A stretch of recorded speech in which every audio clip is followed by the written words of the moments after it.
எல்லாருக்கும் வணக்கம். முக்கியமாக வந்து இங்கே ஒரு அன்பு சார்ந்த மக்கள் இவ்வளோ பேரை ஒருங்கிணைச்சதே எனக்கு அவ்வளோ சந்தோஷமாக இருக்குது. ஒவ்வொருத்தரை பற்றியும் அவர் சொல்ல சொல்ல கேட்குறதே நெகிழ்ச்சியாக இருந்துச்சு. எப்படி அவங்களால இப்படி இயங்க முடியுது அப்படிங்கிறது ரொம்ப ரொம்ப சந்தோஷமாக இருந்தது. எங்கள் அழைப்பு ஏற்று வந்தவங்க எல்லாருக்கும், தன்னார்வலர்கள் எல்லாருக்கும் முதல்ல என்னுடைய இதயபூர்வமான நன்றியை தெரிவிச்சுக்கிறேன். பத்திரிகை நண்பர்கள் பெரியவங்க எல்லாருக்கும் வணக்கம். என் தம்பிகள் எல்லாருக்கும் வணக்கம். 25வது படம் ரீச் பண்ணிட்டோம். ஸ்பெஷலாக ஏதாவது ஒன்று பண்ணணும், மக்களுக்கு நன்றி சொல்றதுக்கு என்ன ஒரு சந்தர்ப்பம், நல்ல சந்தர்ப்பம் இது. அப்படிங்கும்போது ஒரு கோடி ரூபாய்க்கு ஏதாவது ஒன்று பண்ணணும். அப்படிங்கும்போது ஃபர்ஸ்ட் அன்னதானம் பண்ணலான்னு சொன்னாங்க. நான் பணம் தான் கொடுக்க முடிஞ்சது. ஆனால் தம்பிங்க தான் ஒவ்வொரு இடமா போய் நின்று ஒவ்வொரு நாளும் 1000 பேருக்கு சாப்பாடு போட்டிருக்காங்க, கையால் போட்டிருக்காங்க. ஸோ அவங்களுக்கு நான் நன்றி சொல்றதுக்கான தருணமே கிடைக்கல. இந்த தருணத்தில் அவங்களுக்கு நன்றி சொல்லிக்கிறேன். அதுக்கப்புறமா வந்து எந்த ஒரு விஷயம் செஞ்சாலும் அது பல பேருக்கு பயனடையணும் அப்படிங்கிறதுனால தான் வந்து ஒரு 25 பள்ளிகள் தேர்ந்தெடுத்து பண்ணலாம், அவங்களுக்கு தேவையான விஷயங்கள் பண்ணலாம்னு முடிவு பண்ணோம்.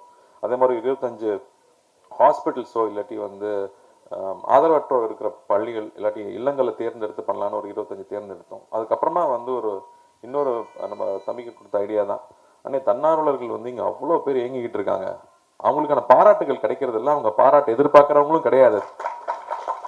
உண்மையாவே எனக்கு வந்து இவங்களை அழைச்சா வருவாங்களானேன்னு எனக்கு ஒரு பயம் இருந்துச்சு. ஏன்னா பாராட்டு எதிர்பார்க்காம வேலை செய்யறவங்க, அவங்களுக்கு நம்ம என்ன தொகை கொடுத்தாலும் அது உடனே மக்களுக்கு தான் போய் சேரும். அப்படி ரொம்ப நல்லா பணியாற்றுறவங்கன்னு சொல்லி நம்ம ஒரு லிஸ்ட் எடுக்கலாம்னு எடுத்தா ஒரு பெரிய லிஸ்டே இருக்கு. அதுல 25 பேர் தான் எங்கனால இப்ப பண்ண முடிஞ்சிச்சு. அந்த 25 பேரை தேர்ந்தெடுத்து அவங்களை அழைச்சு நம்ம எந்த தொகை கொடுத்தாலும் அது பல பேருக்கு போய் சேரும், நிச்சயமா தெரியும். ஸோ எங்க அழைப்பு ஏற்று வந்து எங்களை கௌரவப்படுத்தி இதை வந்து வாங்கிக்கிட்டவங்க எல்லாருக்கும் என்னோட நன்றியை தெரிவிச்சுக்கிறேன். சின்ன சின்ன குழந்தைங்களுக்கு வந்து என்னங்க சொல்லித்தரலாம் அப்படின்னு கேட்டா அன்பா இருக்க கற்றுக் கொடுங்கன்றது மட்டும்தான் சொல்றாங்க. ஃபர்ஸ்ட் அவங்களுக்கு வந்து பணம் சம்பாதிக்கிறதோ இல்லை என்ன படிக்கணுமோங்கிறதெல்லாம் தாண்டி அன்பு தான் முக்கியன்றாங்க. அப்படி இந்த அன்புங்கிற ஒரு விஷயத்துக்காக முன்ன பின்ன தெரியாதவங்க, உதவி வேணும்னு கேட்க தெரியாதவங்களை போய் பார்த்து நின்று அவங்களுக்கு என்ன தேவைன்னு தொடர்ந்து இயங்குறது சாதாரண விஷயம் இல்லை.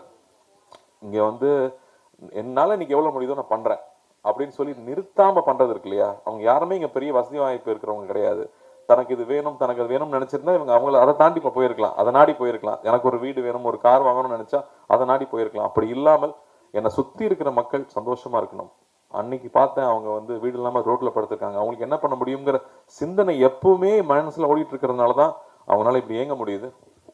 இவங்களை இங்க அழைச்சு இங்க இந்த மீடியா வெளிச்சத்து முன்னாடி அடையாளப்படுத்துறது எனக்கு சந்தோஷமா இருக்கு. ஏன்னா இங்க உதவி பண்ணணும்னு நினைக்கிறவங்க நிறைய பேர் இருக்காங்க, ஆனா யார் மூலமா உதவி பண்றதுன்னு தெரியாது. பணம் இருக்கு ஆனா நேரம் இல்லை.